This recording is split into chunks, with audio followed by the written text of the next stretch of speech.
fois-ci, je suis venue avec cette belle table pour accueillir ce mois sacré qui est le Ramadan, qui est venu avec, j'espère, plein de santé, plein de bonnes choses. surtout, Inch'Allah, Rabbi يرفع علينا هذا الوباء وهذا البلاء وهذا الغلاء يا ربي ويجمعنا مع أحبابنا.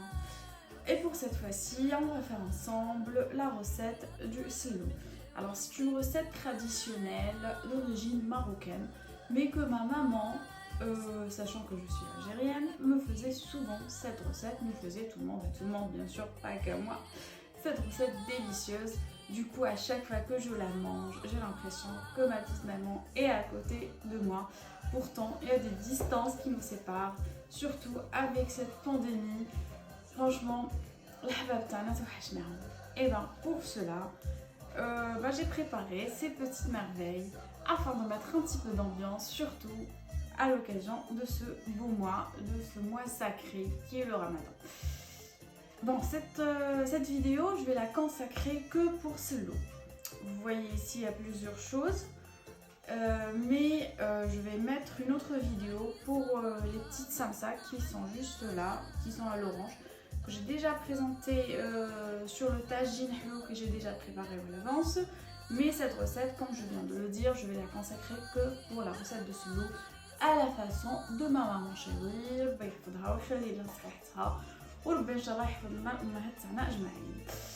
Et ben il nous reste qu'à la faire cette recette et on va la faire maintenant à la barakatillah.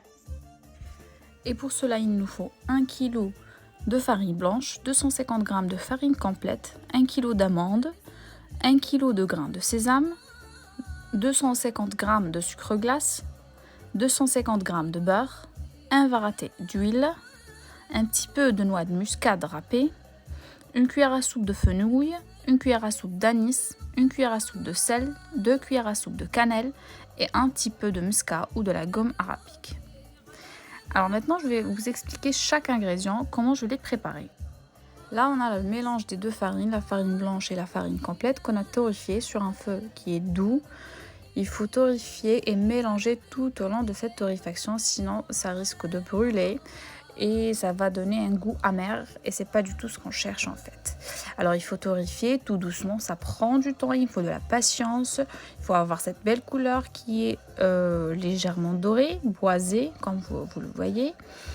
Alors il faut faire attention, c'est qu'en fait il faut prendre plus de poids voulu avant la torréfaction, c'est-à-dire moi par exemple j'ai pris 1,5 kg que j'ai torréfié et après la torréfaction et après avoir tamisé cette farine, il m'est resté 1,250 kg. Donc il faut toujours prévoir plus de farine.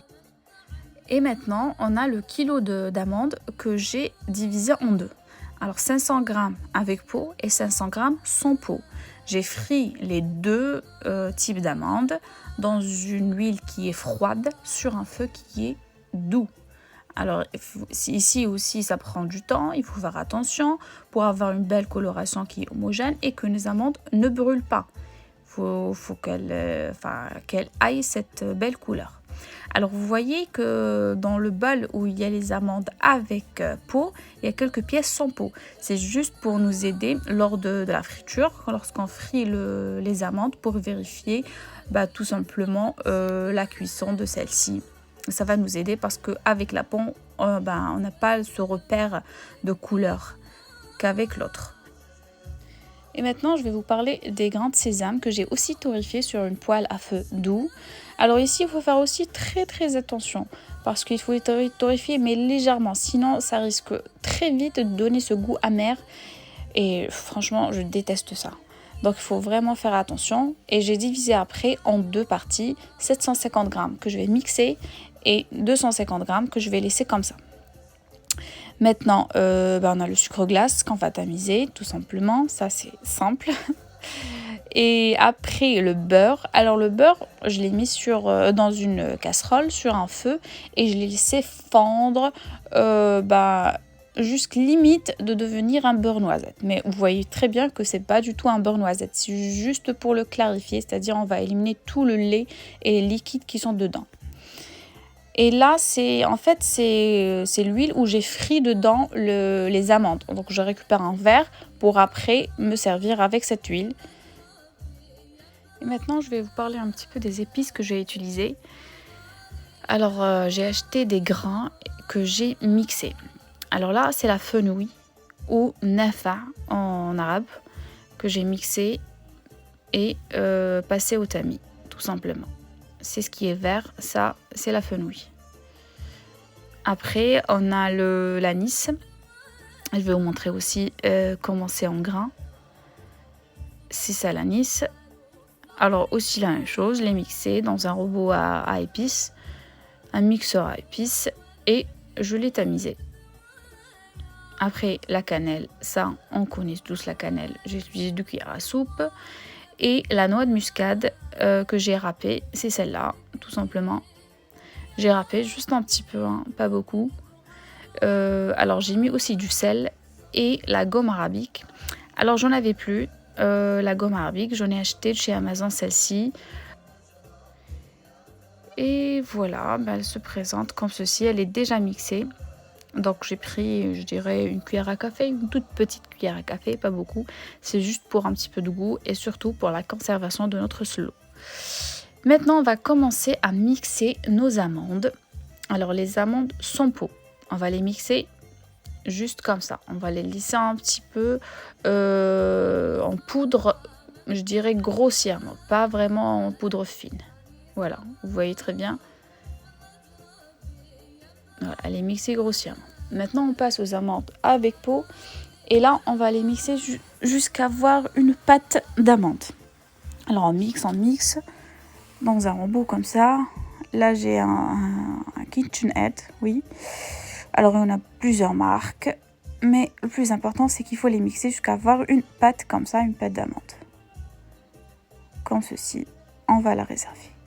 Après, on passe au grain de sésame qu'on va mixer aussi pour avoir une pâte. Après, les grains de sésame ne sont pas aussi gras que les amandes, donc on n'aura pas une pâte qui est très lisse, mais quand même on aura une pâte, vous allez voir la consistance de cette dernière. Donc on va mixer toute la quantité de grains de sésame, enfin les 750 grammes que j'ai réservés pour les mixer. Et voici la consistance obtenue. Vous voyez très bien que c'est une pâte qui n'est pas trop liquide, mais c'est ce que je veux. Alors maintenant, on va commencer par tamiser le sucre glace sur la farine. Comme ceci, on va mélanger les deux. Après, on va rajouter tous les autres ingrédients, sauf les liquides, c'est-à-dire le beurre et l'huile. Donc on met la poudre d'amande, la pâte d'amande, la pâte de grains de sésame, les grains de sésame, la cannelle, la fenouil, l'anis, le sel, la muscade et la gomme arabique. Et on va mélanger tout cela et avec nos doigts comme le fait de sabler, c'est-à-dire on va tout simplement sabler, c'est ça. On va sabler notre mélange pour avoir une belle poudre. Alors ce que je fais là moi, c'est que cette poudre de slow, je vais la conserver comme ceci, dans une boîte hermétique. Et à chaque fois que j'ai besoin de slow, de le manger en fait, donc je prends une petite quantité et je la malaxe avec l'huile et le beurre pour avoir cette pâte de slow. Il y en a beaucoup qui la consomment comme ceci, en poudre, mais j'avoue quand même que je la préfère en pâte. Et maintenant, je vais vous montrer comment la malaxer parce qu'il faut quand même la malaxer. Alors, je vous ai donné les quantités de beurre et de l'huile nécessaires pour 1 kg 250 de farine. Après, ça dépend du type de farine utilisée. Chaque type de farine absorbe plus ou moins de liquide.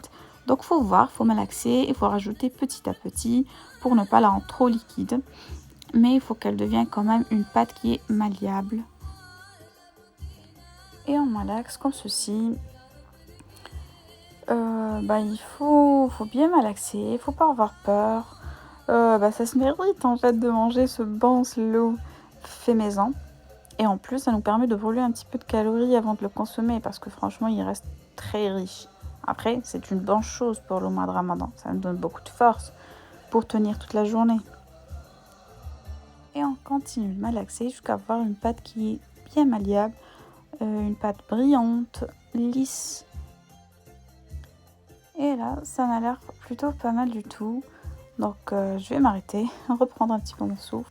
Ben là, c'est fini. Il reste qu'à mettre ce joli slow en valeur, de le décorer dans un joli plat. Là, je l'ai mis dans un moule que j'ai congelé un petit moment pour pouvoir le démouler après. C'est pareil pour les individuels que j'ai mis dans des moules en silicone.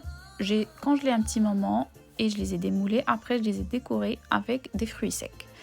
Et ben voilà, cette vidéo est maintenant finie. J'espère qu'elle vous aura plu. Dites-moi ce que vous avez pensé. Si vous l'avez aimé, likez-la, abonnez-vous. Si vous avez des questions, bien sûr, n'hésitez surtout pas. Et surtout, prenez bien soin de vous. Voilà, Madame Karim.